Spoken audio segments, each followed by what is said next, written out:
Good morning all students. आज बेटा इस वीडियो में अपन बात करेंगे चैप्टर 1 पढ़ रहे थे, क्योंकि केमिस्ट्री का मैं चैप्टर नंबर 5 और 6 पिछले वीडियो में पढ़ा चुका हूँ। इस चैप्टर का भी हम आधा भाग लगभग पढ़ चुके हैं, जिसमें आपने पढ़ा पोषण, संतुलित भोजन, विटामिन कुपोषण, कौन कौन से विटामिन से कौन से रोग होते हैं, इसकी बातें की। इसमें हमने पढ़ा था विभिन्न प्रकार के खनिज लवण जो हमारे शरीर के लिए आवश्यक है, उनसे कौन कौन से डिजीज होते हैं, रोग होते हैं।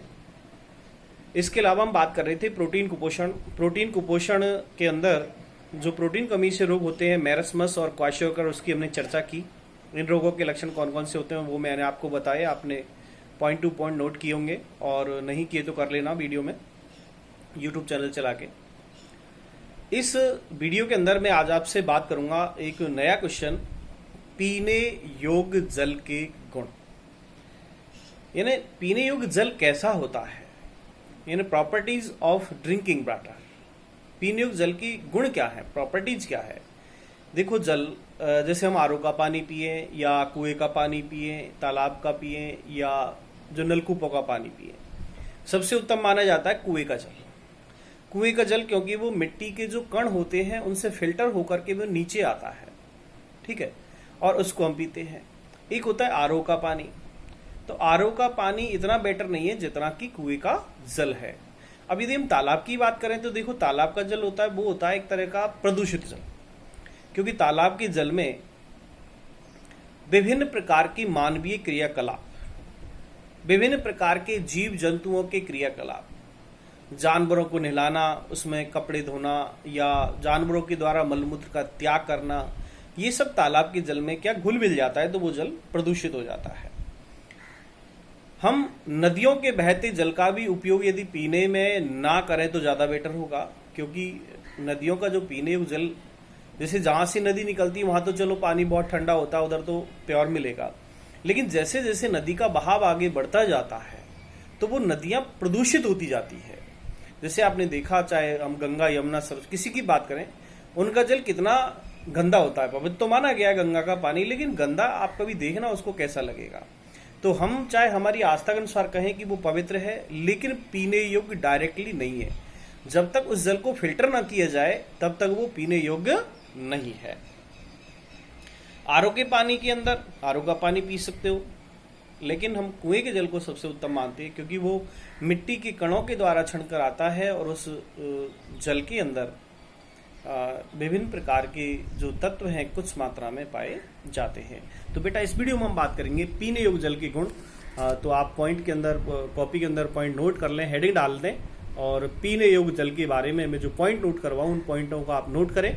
और इसमें समझाने वाली ज़्यादा कोई बात है नहीं, क्योंकि आज के टॉपिक के अंदर मैं बात करूँगा पीने योग्य जल के गुण क्या हैं, दूषित जल से कौन कौन से दुष्प्रभाव हो सकते हैं, प्रदूषित जल से जो नारू या बाला रोग होता है उसकी भी मैं चर्चा करूंगा आज।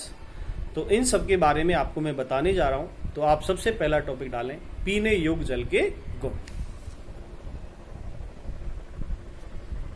ठीक है बेटा, चैप्टर 1 का शेष भाग, पीने योग्य जल का गुण, पीने योग्य जल के गुण, जिसमें आप नंबर 1 पॉइंट नोट करेंगे कि पीने योग्य जो जल है वो कैसा होता है। नंबर 1, स्वच्छ एवं निर्मल। यानी आप लिखेंगे पीने योग्य जल स्वच्छ एवं निर्मल होता है। ठीक है, स्वच्छ एवं निर्मल। ठीक है, स्वच्छता किसी प्रकार की गंदगी नहीं, निर्मल मल विहीन होना चाहिए। नंबर 2, इसमें आप लिखेंगे पीने योग्य जल गंधहीन होता है। कैसा होता है, गंधहीन, किसी प्रकार की कोई विषैली गंध नहीं आती। तीसरा पॉइंट नोट करेंगे आप इसमें कि जो पीने योग्य जल है वो कीटाणु रहित होता है। कीटाणु रहित होता है मतलब पीने योग्य जो जल है उसमें वनस्पति व सूक्ष्म जीव, वनस्पति मतलब विभिन्न प्रकार के शैवाल हैं, छोटे पादप हैं, ये और विभिन्न प्रकार के सूक्ष्मजीव इसमें नहीं पाए जाते हैं। चौथा पॉइंट आप नोट करोगे इसके अंदर कि जो पीने योग्य जल है उसका पीएच मान कितना होता है? 7 होता है। पीने योग्य जल का पीएच मान कितना होता है? 7 होता है। तो कितने पॉइंट हो गए? 4। एक पॉइंट और नोट कर लेना आप कि जो पीने योग्य जल है उसमें पर्याप्त, पीने योग्य जल में पर्याप्त ऑक्सीजन घुली रहती है। ठीक है, तो कितने पॉइंट हो गए पीने योग्य जल के गुण में? नंबर 1 पहला पॉइंट आप पढ़ लेंगे कि पीने योग्य जल स्वच्छ एवं निर्मल होता है, पीने योग्य जल गंधहीन होता है, पीने योग्य जल कीटाणु रहित होता है, यानी इनमें किसी प्रकार के सूक्ष्मजीव या वनस्पति शैवाल नहीं पाए जाते। अगला पॉइंट आप लिखेंगे कि पीने योग्य जो जल है उसका पीएच मान कितना होता है? 7 होता है। ठीक है, और आप लास्ट पॉइंट लिखेंगे कि पीने योग्य जल है उसमें पर्याप्त ऑक्सीजन घुली रहती है। ठीक है, तो ये तो बात थी किसकी? पीने योग्य जल के गुण। अब मानव शरीर में जल की क्या भूमिका है? तो अगला पॉइंट डालो आप, मानव शरीर में जल की भूमिका। Role of water in human body. Role of water in human body. ठीक है, आप इसको अंडरलाइन कर लें, ये आपकी हेडिंग है। अब इसमें क्या लिखेंगे? मानव शरीर में जल की भूमिका है क्या? रोल क्या है? Role of water in human body. तो देखिए, हम सब जानते हैं, यानी हमारे पानी पीने का कारण क्या है, हम जल पीते क्यों हैं। तो आप इसमें भी चाहे तो आप पॉइंट टू पॉइंट लिख लें या इसी तरह जैसे आप पैरा बना के भी लिख सकते हैं। तो इसमें नंबर 1 आप नोट करेंगे कि पीने योग्य जो जल है उसकी भूमिका क्या है। तो सबसे पहले हमारे शरीर के अंदर, मानव शरीर में होने वाली, लिखेंगे आप ऐसे ही, मानव शरीर में होने वाली उपापचयी क्रियाओं को जलीय माध्यम प्रदान करता है। मानव शरीर के अंदर जितनी भी उपापचय क्रियाएं हैं, चाहे वो संश्लेषणात्मक क्रिया हो, चाहे विघटनात्मक क्रिया हो, यानी चाहे हम भोजन का पाचन करें, चाहे हम श्वसन करें, दोनों के लिए शरीर में किसकी आवश्यकता है? जलीय माध्यम की। ये ध्यान रखना, मानव शरीर में उपापचय क्रियाओं को जलीय माध्यम प्रदान करता है। कौन? जल। दूसरी बात, मानव शरीर में जो विभिन्न प्रकार के पदार्थ हैं, ठीक है, विभिन्न प्रकार के पदार्थ, तो विभिन्न पदार्थों के परिवहन का कार्य करता है। कौन? जल। विभिन्न प्रकार के पदार्थों का परिवहन का कार्य करता है। कौन करता है? जल करता है। इसके अलावा हमारे शरीर में जो अपशिष्ट है, अपशिष्ट पदार्थों के उत्सर्जन में महत्वपूर्ण भूमिका निभाता है। ठीक है, अपशिष्ट पदार्थ जो शरीर में बनते हैं, चाहे वो मूत्र है या मल है, उसको शरीर से जो उत्सर्जन करने में महत्वपूर्ण भूमिका निभाता है। चौथा पॉइंट आप एक और नोट कर लें, शरीर का जो तापमान नियमन है, तापमान नियमन में भी इसका महत्वपूर्ण योगदान है। इसके अलावा एक पॉइंट और नोट कर लें, ऊष्मा का वितरण। शरीर में ऊष्मा का जो वितरण है वो भी जल के माध्यम से होता है। ठीक है, और यदि हम देखें तो जो जल है वो हमारे जीवन का आधार है। जल हमारे जीवन का आधार है। तो देखिए, ये सब मानव शरीर में जल की भूमिका को व्यक्त करता है कि जो भी शरीर के अंदर उपापचय क्रिया होती है उन उपापचय क्रियाओं को संपन्न कराने में जल बहुत बहुत महत्वपूर्ण ही पदार्थ माना गया है। इसके अलावा कहें कि हम शरीर में विभिन्न प्रकार के जो पदार्थ हैं, चाहे वो रक्त है, ऑक्सीजन है, ठीक है, विभिन्न प्रकार के पदार्थ, उन पदार्थों को परिवहन करने के लिए भी जल एक महत्वपूर्ण भूमिका का कार्य करता है। इसके अलावा हम बात करें कि उपापचय क्रिया के बाद जो विभिन्न प्रकार के हानिकारक पदार्थों का निर्माण होता है, इन हानिकारक जो पदार्थ हैं उनका शरीर से निष्कासन करने में भी जल की महत्वपूर्ण भूमिका होती है। इसके अलावा तापमान नियमन, मानव शरीर के तापमान को बनाए रखने के लिए भी जल की महत्वपूर्ण भूमिका है। जैसे शरीर का ठंडा होना, शरीर में तरलता बनाए रखना, शरीर में जो पसीने आते हैं वो भी तो जल की उपलब्धता से आते हैं। यदि बॉडी के अंदर जल की मात्रा कम होगी तो पसीने आने में दिक्कत होगी और डिहाइड्रेशन भी होने की संभावना बढ़ जाती है। डिहाइड्रेशन हो ही जाता है। ठीक है। इसके अलावा ऊष्मा का वितरण, चाहे जैसे सर्दी, गर्मी, बरसात या शरीर का जो तापमान है उसका वितरण कैसे होगा। आपने देखा कि ऐसा माना जाता है कि पैर गरम, पेट नरम और सिर ठंडा हो तो मानव स्वस्थ होता है पूरी तरह। पेट नरम, पैर गरम और सिर ठंडा, यदि इनका संतुलन है, इस प्रकार यदि हमारी बॉडी के अंदर ऊष्मा का वितरण है तो मानव शरीर एकदम स्वस्थ माना जाता है। और कहा है कि जल जीवन का आधार है, क्योंकि जल के बिना जीवन की कल्पना भी नहीं की जा सकती है।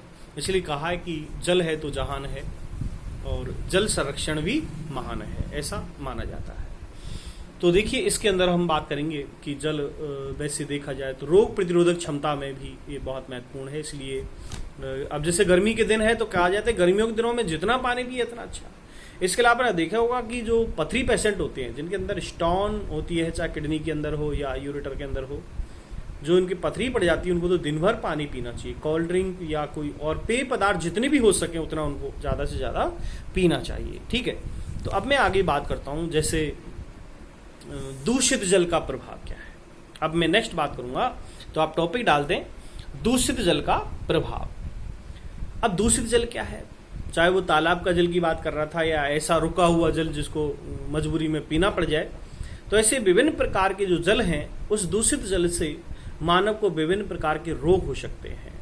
तो दूषित जल के प्रभावों में आप जैसे लिखेंगे कि दूषित जल में पाए जाने वाले विभिन्न प्रकार के जीवाणु, कीटाणु, विषाणु, कवक, प्रोटोजोआ, ये दूषित जल में पाए जाते हैं और इन जो दूषित जल के द्वारा मानव शरीर में विभिन्न प्रकार के रोग होने की संभावना बढ़ जाती है। ठीक है। मानव शरीर के अलावा जितने भी और जीव जंतु हैं, उन जीव जंतुओं को भी दूषित जल के द्वारा विभिन्न प्रकार के रोग होने की संभावना बढ़ जाती है। ठीक है। तो हम इस में अगला टॉपिक जो बात करेंगे वो हम बात करेंगे कि जल जनित रोग कौन से हैं। कुछ जल जनित रोगों की मैं बात करूंगा, यानी जल से जन्म लेने वाले रोग, जल के द्वारा फैलने वाले रोग कौन से हैं। तो आप एक छोटा सा टॉपिक डाल दें, जल जनित रोग। ठीक है। तो आप एक छोटा सा टॉपिक डालेंगे, जल जनित रोग। अब जल से कौन कौन से रोग हो सकते हैं। Number 1,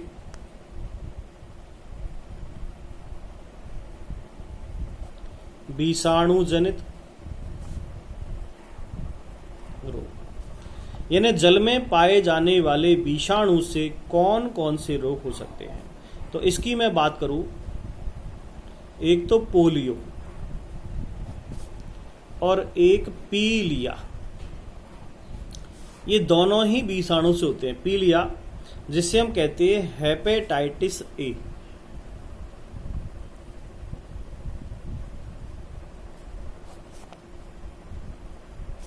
hepatitis A. तो विषाणु जो जल में पाए जाते हैं, वायरस, विषाणु मतलब वायरस, जैसे कोरोना वायरस चल रहा है ये भी विषाणु है। ऐसे ही पोलियो भी पहले बहुत महामारी फैला चुका है। अब तो भारत ने लगभग पोलियो उन्मूलन कार्यक्रम के द्वारा पोलियो को जड़ से समाप्त कर दिया है। सन 2000 के बाद यानी पोलियो का भारत में कोई भी रोगी नहीं है। ठीक है, पीलिया तो होता रहता है, हर साल होता है पीलिया, जिसके अंदर तो क्या है कि लीवर संबंधी रोग है। जब बॉडी के अंदर हीमोग्लोबिन कम हो जाता है तो ये पीलिया रोग हो जाता है, जो हेपेटाइटिस ए वायरस के कारण होता है। ठीक है, तो ये तो आपके 2 सिलेबस में उदाहरण। इसके रोग तो बहुत सारे हैं। यदि मैं विषाणुजनित रोग की बात करूं तो देखिए, एड्स, चेचक, पीलिया, पोलिया, इन्फ्लुएंजा, रेबीज, एड्स, तो बहुत सारे जो रोग हैं विषाणु से होते हैं। लेकिन आपके सिलेबस में 2 रोग ध्यान रखने हैं, पोलियो और पीलिया विषाणु से होते हैं। और रोग आप मेरे से पूछेंगे तो मैं विषाणु से होने वाले बहुत सारे रोगों की चर्चा कर लूंगा। और मैं कह भी सकता हूं यदि याद रखने की बात हो तो, जैसे देखियो ACPK, ER, ये सब किससे होते हैं? विषाणु से होते हैं। एड्स, चेचक, पीलिया और पोलियो, ACPPKER, एड्स, चेचक, पीलिया, पोलियो, और ये कौन सा है? खसरा। ठीक है, और इन्फ्लुएंजा और रेबीज, ये सब रोग किससे होते हैं?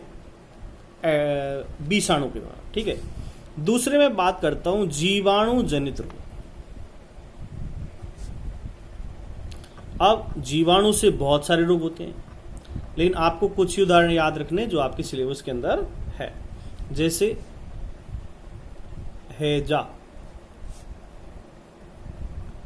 टाइफाइड, टीबी और आंत्रशोथ, आंत संबंधी प्रॉब्लम है, आंतों में मिरोड़े चलना, जैसे दस्त हो जाते हैं, पतले पेचिस, ऐसे रोग हैं इस तरह का। अब ये सब किससे होते हैं? जीवाणु से होते हैं। हैजा, टाइफाइड, टीबी और आंत्रशोथ। वैसे जीवाणु से बहुत सारे रोग होते हैं, लेकिन आप तो केवल ये ध्यान रखेंगे आपके सिलेबस के अनुसार। और वैसे जो पढ़ने वाले बच्चे हैं उनको मैं बता दूं, PHDK, TTTNG और S। ठीक है, 10 रोग बता रहा हूं मैं। P से होता है प्लेग, H से हैजा, D से डिप्टीरिया और K से होता है कुष्ठ, कॉड रोग होता है, कुष्ठ, tetanus, typhoid, TB, pneumonia, gonorrhoea and syphilis. ये सभी रोग जीवाणुओं के द्वारा होते हैं, लेकिन आप केवल इसमें याद रखेंगे कौन से? हैजा, टाइफाइड, टीबी और आंत्रशोथ, ये रोग जीवाणु के द्वारा होते हैं।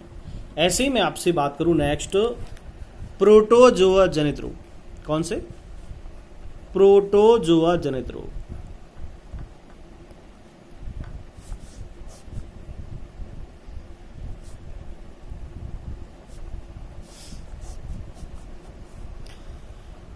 प्रोटोजोआ जनित रोग के अंदर देखिएगा, ये एक प्रकार का अमीबीय पेचिस, यानी प्रोटोजोआ जनित से रोग होता है।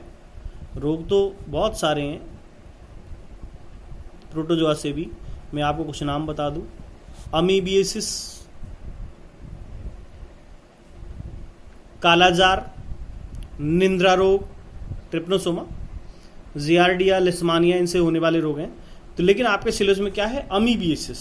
अमीबियसिस रोग है, जो एक प्रकार का पेचिस है। पेचिस में क्या है? पतले दस्त लग जाते हैं रोगी को, पतले दस्त।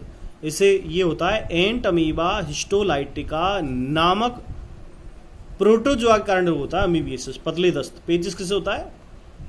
इसका रोग जनक है एंट अमीबा हिस्टोलाइटिका।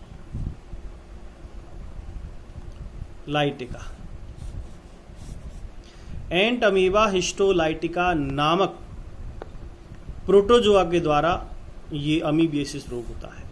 ठीक है, अब इसी के अंदर एक और रोग है आपके सिलेबस में, उसे कहते हैं कृमि जनित रोग, और इस रोग का नाम है बाला रोग, बाला रोग या नारू रोग।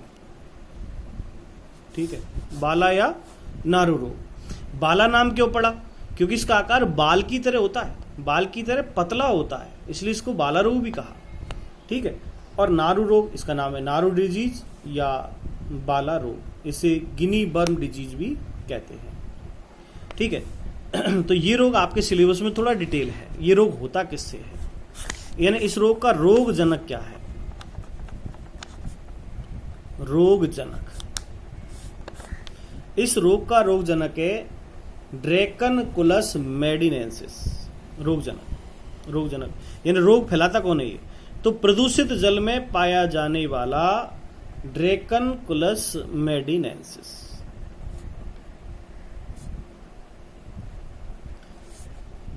देखिए विज्ञान की भाषा में क्या, किसी जीव का नाम द्विनाम पत्ती के अंदर लिखा गया, आपने कक्षा 9 के अंदर पढ़ा होगा। द्विनाम पत्ती जो कैरलस लीनियस ने दी थी, उसमें एक नाम होता है वंश और दूसरी जाति। तो इस जो बाला या नारू रोग है, इसके रोग का नाम है, रोग जनक का नाम है ड्रैकनकुलस मेडिनेंसिस। द्विनाम पत्ती हो गई ना, ये वंश और ये जाति। ठीक है, तो ये तो रोग का नाम हो गया। और ये क्वेश्चन पूछते भी है कि बाला या नारू रोग का रोग जनक क्या है, तो आप इसमें कहेंगे ड्रैकनकुलस मेडिनेंसिस। ठीक है, अब इस रोग में होता क्या है? इस रोग का जो लार्वा है वो जल के द्वारा शरीर में प्रवेश कर जाता है। जो ड्रैकनकुलस मेडिनेंसिस जो नारू रोग का कृमि है, ये दूषित जल के द्वारा शरीर में प्रवेश कर जाता है। इसमें प्रदूषित पानी पीने से ये रोग होता है। अतः क्या करें, यानी ये कहाँ पाया जाता है? प्रदूषित जल में। तो प्रदूषित जल पीने से फैलता है। अब इस रोग का बचाव क्या है, बचाव कैसे करें? इस रोग से बचाव करने के लिए पानी को छानकर, पानी को शुद्ध कर, पानी को उबाल कर, उसे ठंडा कर पीने के काम लेना चाहिए। यानी पानी को क्या करेंगे बचाव करने के लिए? छान कर, ठीक है, शुद्ध कर, क्लोरीन के द्वारा कर लो, चाहे उबाल कर उसको कीटाणु रहित कर सकते हैं। ठीक है, और उबाल कर फिर उसको ठंडा करके, छान कर, शुद्ध कर, उबाल कर, ठंडा करके पीने के काम लेना चाहिए। यदि हम इस तरह जल का उपयोग करेंगे तो हो सकता है कि इस कृमि से हम बच सकें और ये हमारे शरीर में नहीं पहुंचे। वैसे माना गया है कि नारू जो रोग है डिजीज, ये भी नारू उन्मूलन कार्यक्रम चलता था पहले सन 2000 से पहले, तो लगभग इस रोग को भी सन 2000 में पूरी तरह उन्मूलित किया जा चुका है, यानी इसे जड़ से समाप्त कर दिया गया है। ठीक है, तो ये जो रोग है इसका रोगजनक है और ये इसका बचाव है। इस तरह हम नारू रोग से बच सकते हैं। यदि इन तरह का हम सुरक्षा उपाय करें तो ये रोग शायद हमें परेशान नहीं कर सकता, इसलिए पानी स्वच्छ पीना चाहिए। ठीक है, अब इसी में मैं आपको रोग एक और आपको इसका नेक्स्ट हेडिंग है वो आपको मैं बताने जा रहा हूँ। तो अगला टॉपिक आप डालेंगे, ये तो यहाँ तक कंप्लीट हो गया। अगला टॉपिक पढ़ेंगे हम मोटापा। मोटापा क्या है? तो वैसे मोटापा भी देखिए एक प्रकार का डिजीज है, इसे हम इंग्लिश में कहते हैं ओबेसिटी। What is obesity? मोटापा है क्या? तो देखिए, यदि मैं इसकी सिंपल एक परिभाषा बोलूं तो ये कहूंगा कि शरीर में अत्यधिक वसा का जमाव होना मोटापा कहलाता है। शरीर में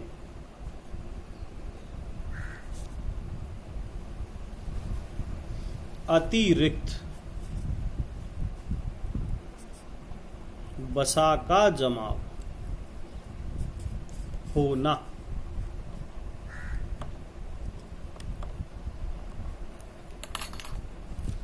शरीर में अतिरिक्त वसा का जमाव होना मोटापा या ओबेसिटी कहलाता है।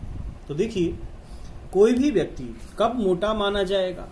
यदि मनुष्य के शरीर का भार व उसकी लंबाई का अनुपात यदि हम देखें तो उसे हम कहते हैं BMI, body mass index. Body mass index के द्वारा हम मोटापे की जांच करते हैं। तो इसका मेजरमेंट जो है वो है बीएमआई। इसे कहते हैं बॉडी मास इंडेक्स। हिंदी में कहते हैं इसे शरीर भार सूचकांक। बॉडी के अंदर यानी कितनी वसा है उसका मापन करने के लिए पैमाना बनाया गया, इसे कहा गया बॉडी मास इंडेक्स। किसी भी व्यक्ति की लंबाई और उसके वजन के अनुपात के द्वारा, ठीक है, शरीर का भार और जो उसकी लंबाई है उससे बीएमआई ज्ञात करते हैं। जब यानी इसकी एक अनुमापक इकाई देखें तो क्या है बीएमआई की? एक स्वस्थ व्यक्ति के अंदर जो बीएमआई है वो लगभग आता है 25 किलोग्राम प्रति मीटर स्क्वायर। यानी किसी व्यक्ति की लंबाई का स्क्वायर कर और उसमें यदि हम 30 का भाग दे दें, कितने का? 30 का, 30 किलोग्राम मीटर स्क्वायर से अधिक नहीं हो। यानी इसकी जो गुणवत्ता मानी गई है ये मानी गई है कि कोई व्यक्ति तब मोटा माना जाएगा जब उसकी बीएमआई कितनी हो? 30 किलोग्राम बटे मीटर स्क्वायर से अधिक हो। अब इसका कैसे पता लगेगा? इसको निकालने के लिए क्या करेंगे? शरीर का वजन बटे उसकी लंबाई, लंबाई किस में लेंगे? मीटर में, उसका स्क्वायर कर दें। शरीर का वजन और लंबाई का स्क्वायर कर दें, और यदि उसकी वैल्यू किससे अधिक आ गई? 30 से अधिक, ठीक है। यदि वैल्यू 30 से अधिक आती है तो वो मोटापे से ग्रसित माना जाएगा, ठीक है। अब क्या करें? तो बीएमआई एक बॉडी मास इंडेक्स की एक इकाई है और शरीर का वजन और उसमें लंबाई के स्क्वायर का भाग दे दें, और यदि वो 30 से अधिक है तो वो मोटापे का शिकार माना जाएगा। और मोटापा वास्तव में रोग नहीं, रोगों का खजाना है। इसके द्वारा व्यक्ति का शरीर तो बेडौल होता ही है, इसके साथ विभिन्न प्रकार की बीमारियां जैसे रक्तचाप है, डायबिटीज है, ऐसी बीमारियां भी उसको घेर लेती है। अतः मोटापे से बचने के लिए क्या किया जाए? मोटापा हो तो गया और मोटापे की हमने मापक इकाई सीख ली कि मोटापा किससे हुआ? वसा के अतिरिक्त जमाव से। हमने वसा का ज्यादा उपयोग किया, इसका मतलब हमने एनर्जी बर्न नहीं कर पाए। जो हम खा रहे हैं जिससे हमारे शरीर में ऊर्जा बन रही है, उस ऊर्जा का हमने ठीक तरह से उपयोग नहीं किया, जिसके कारण मोटापा बढ़ गया। और मोटापे की इकाई बीएमआई के द्वारा पता लगाया कि शरीर के वजन में उसकी लंबाई का स्क्वायर का भाग दे दिया जाए तो यदि उसकी वैल्यू 30 से ऊपर आती है, 30 किलोग्राम बटे मीटर स्क्वायर से अधिक आती है, तो वो व्यक्ति भी मोटापे का शिकार माना जाएगा। अब मोटापे से बचने के लिए क्या करें? तो देखिए, विभिन्न प्रकार के। नंबर 1 बात करें, वसा का उपयोग कम से कम हो। नंबर 1, वसा का उपयोग कम से कम, यानी तेल, चिकनाई युक्त जो पदार्थ है, घी है, इनका उपयोग हम कम करें। नंबर 2, जितने भी ट्रांस फैट हैं उनका उपयोग कम करें। इसके अलावा मैदा, चावल, आलू, इनका उपयोग कम करें। और क्या करें? व्यायाम करें। नियमित योग व्यायाम करने से मोटापे को कम किया जा सकता है, ठीक है। तो देखिए, एक तो हमारे खान पान में चेंज करना होगा कि हमारा भोजन है उसमें किसी तरह की वसा मात्रा नहीं हो। मैदा, चावल और आलू, ऐसी चीजों का, बेसन का, इनका उपयोग हम कम से कम करें। भाई छोड़ तो नहीं सकते, लेकिन कम से कम करें एक नियमित तरीके से। इसके अलावा सबसे जो अच्छा उपाय वो है नियमित व्यायाम। नियमित व्यायाम करने से मोटापे को काफी हद तक कम किया जा सकता है, क्योंकि मोटापे को घटाना भी बहुत जरूरी होता है। मोटापा बढ़ने का मतलब है विभिन्न प्रकार के रोगों को बुलावा देना। तो ठीक है, आज मैंने इस वीडियो में आपसे बात की पीने योग्य जल के गुण, जल की भूमिका, दूषित जल के प्रभाव, जल से विभिन्न प्रकार के होने वाले रोग, विषाणु, जीवाणु जनित और प्रोटोजोआ जनित और क्रमिक जनित यानी बाला नारू रोग के बारे में बात की। बाला या नारू रोग जो होता है टेनेंकुलस मेडिनेंसिस, वो एक प्रकार का कृमि है, इसी को कहते हैं कृमि, गोल कृमि भी कह सकते हैं इसको। और हमने बात की थी मोटापे की। अब इनसे संबंधित मैं आपको जो क्वेश्चन दे रहा हूं उन क्वेश्चनों को आप नोट डाउन करें कॉपी के अंदर और उनको सॉल्व करने का, याद करने का प्रयास करें। पिछले वीडियो में भी जो मैंने पढ़ाया था उनके क्वेश्चन भी मैं आपको डाल रहा हूं, उन सबको आप नोट कर लें। ठीक है, तो आप देखें इस वीडियो के अंदर ये जो क्वेश्चन है इनको आप नोट कर लेना। पहला क्वेश्चन मैं दे रहा हूं, पीने योग्य जल के गुण लिखिए। ठीक है, दूसरा, दूषित जल के 4 दुष्प्रभाव लिखिए। तीसरा, बाला या नारू रोग कैसे होता है। चौथा, मोटापा क्या है। और पांचवा, BMI का पूरा नाम लिखिए। इन क्वेश्चनों के आंसर आप लिखेंगे और लिखने के बाद उसको एक बार चेक करके तब आप इनको बताएंगे। ठीक है, आज के लिए इस वीडियो में इतना ही, बाकी नेक्स्ट वीडियो में शेयर करूंगा। Thank you very much.